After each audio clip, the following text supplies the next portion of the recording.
Secondo le credenze di tutti i popoli primitivi, nei giorni di inizio di ogni ciclo annuale, tutti gli esseri del mondo infero fanno la loro ricomparsa sulla Terra.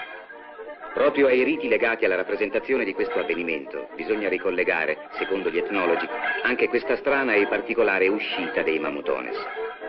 Eppure, l'avanzare di questo cupo, ossessionante corteo di uomini imbestiati ci suggerisce l'idea di una cerimonia che è nata e rimane nel suo carattere profondamente sarda.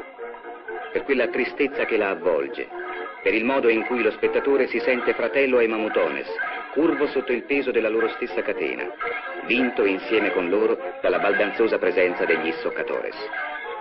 Vi vede come il segno di un destino dell'isola che è durato per secoli, un destino di servitù e di rassegnazione.